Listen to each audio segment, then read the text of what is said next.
أهلا بيك يا صديقي. النهاردة جاي أكلمك عن حاجة منتشرة جدا بينا ومحدش يمكن يتكلم عنها بشكل تفصيلي، وهي الصداقة مع بنت وإزاي ممكن تدمر رجولتك من غير ما تحس. في نوع من الرجالة دايما بيتكلم عن صداقة بريئة مع البنات، بيقولك أنا وهي أصحاب وبس ومفيش حاجة بينا. بس خليني أسألك، لو هي اتجوزت بكرة هل هتفرح لها؟ هل هتحس إنك خسرت حاجة؟ لو جاوبت بهزعل شوية يبقى انت مش صديق، انت راجل متعلق وبتكسر رجولتك كل يوم من غير ما تحس. طيب خلينا نبدأ من الأول. يعني ايه أصلا صداقة مع بنت؟ يعني ايه تكون في علاقة مش واضحة؟ الراجل الواعي ما بيحطش نفسه في علاقة رمادية. لما تبقى صديق لبنت وانت من جواك معجب بيها، انت مش صديق، انت ممثل في مسرحية مش بتاعتك. هي بتكلمك كل يوم تحكي لك عن مشاكلها وفجأة تقول لك انا بحب واحد بس هو مش حاسس بيا، وانت بتطبطب يا عيني وبتداري كسرتك ورا كلمة انا جنبك دايما. دلوقتي فهمنا ان الصداقة الرمادية دي مش بريئة زي ما الناس فاهمة، بس السؤال الاهم، ايه اللي بيحصل جواك كراجل وانت في الدور ده؟ تعال نشوف ازاي الدور ده بيكسرك حتة حتة وانت مبتاخدش بالك. اول حاجة، انت بتكبت مشاعرك علشان تفضل في الصورة. بتسمع، بتدعم، بتطبطب، بس مش بتاخد مكانك.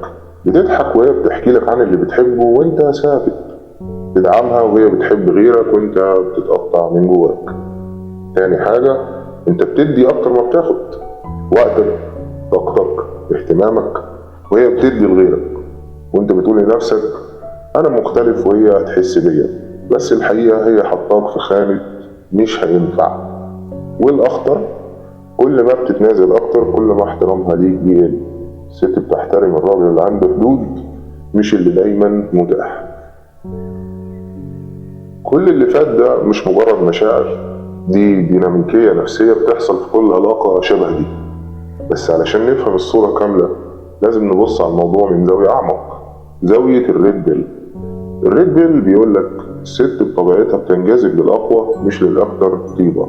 الراجل اللي دايما متاح بيتحول لقطعة أساس عاطفي. البيست فريند هو الراجل اللي دايما موجود بس عمره ما بيكون هو الاختيار. بص معايا كده على المقارنة السريعة اللي هقولها لك. هنقارن بين شخصية الألفا وشخصية البيست فريند اللي هو غالبا يا إما بيتا يا إما سيمبا، بس هو غالبا بيبقى بيتا يعني. طيب الألفا دايما مطلوب، أما البيست فريند متاح على طول في أي وقت. الألفا شخصية غامضة بالنسبة لها وده بيثير الفضول عندها، أما البيست فريند هو مكشوف، هو بالنسبة لها كتاب مفتوح وواضح جدا، مفيش أي غموض ناحيته أو أي فضول. أما الألفا قائد بطبعه، هو قائد في العلاقة وقائد للبنت دي، وده شيء جذاب جدا طبعا للفطرة الأنثوية. أما طبعا البيست فريند هو مجرد تابع، أي حاجة هي بتقولها هو مجرد بيسقف أو بيكون ماشي وراها وخلاص.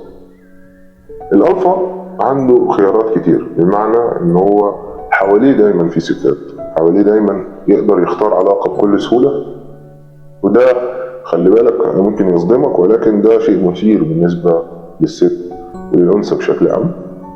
أما البيست فريند هو قاعد مستني الفرصة، مستني إن هي تبص له، مستني إن هي تشوفه كراجل مرغوب بيه كشريك حياة أو كأيا كان، ولكن هو دايما في خانة الصداقة دي، وده شيء مؤذي جدا بالنسبة ليك كذكر أو كرجل.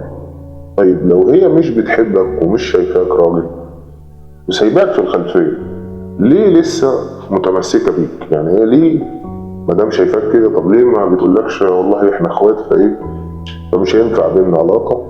هنا بقى هندخل على أخطر جزء في الحلقة، هو اللعبة اللي كتير من الرجالة مش شايفينها بس هم أبطالها. خليني أقول لك على حاجة يمكن تصدمك شوية، هي مش دايما بتدور على حب، هي بتدور على أفضل عرض. بمعنى طول ما هي صغيرة ولسه في عز شبابها بتجرب، بترفض، بتختار، وانت موجود في الخلفية بتقول أنا مختلف. بس لما الوقت يعدي والفرص تبدأ تقل عندها، بتبص وراها تلاقيك واقف فتقول هو ده اللي عمره ما سابني.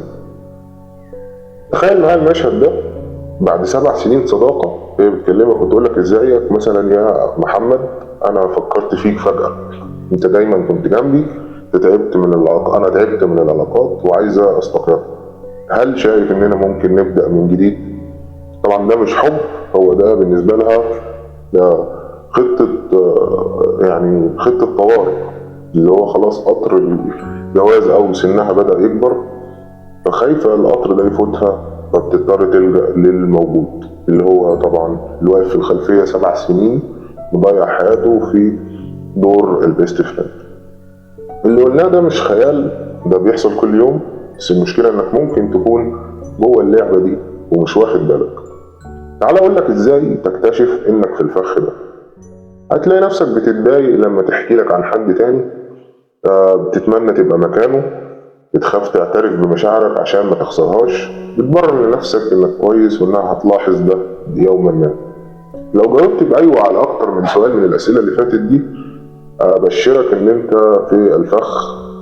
ولو لقيت نفسك في الحتة دي ما تقلقش، كلنا يمكن عدينا منها، بس الفرق بين الراجل الواعي والراجل اللي لسه عايش في الوهم إنه بيعرف إمتى يوقف ويبدأ يصلح. تعال أقول لك بقى إزاي تخرج من الفخ ده. أولا اعترف لنفسك بالحقيقة، قول أنا مش صديق، أنا راجل متعلق. لازم تعترف بالحقيقة دي عشان تبدأ تحل المشكلة. تاني حاجة اسحب طاقتك، ما تبقاش متاح طول الوقت، ما تديش أكتر من اللي أنت بتاخده. تالت حاجة اشتغل على نفسك، خليك راجل عالي القيمة مش مجرد وسادة مشاعر. خليك ألفا مش البيتا اللي مستني الفرصة. رابع حاجة ارسم حدودك، لو هي مش شايفاك راجل ما تحاولش تثبت العكس، انسحب بهدوء وابدأ تبني نفسك. الخطوات دي مش سهلة، بس هي اللي هتفرق بين راجل بيختار وراجل بيتساب على الرف لوقت الحاجة. وفي الآخر لازم نسأل نفسنا السؤال ده، هل أنا في علاقة صداقة بتكسرني؟ يعني هل أنا في علاقة صداقة بتكسرني ولا أنا راجل فاهم قيمتي وبعرف أختار مكاني؟ لو وصلت للنقطة دي من الفيديو اكتب لي في الكومنتات أنا كنت هناك وخرجت، أو لسه محبوس بس هخرج. وما تنساش تبعت الفيديو ده لصاحبك اللي لسه في دور البيست فريند، يمكن تنقذه قبل ما يتكسر أكتر.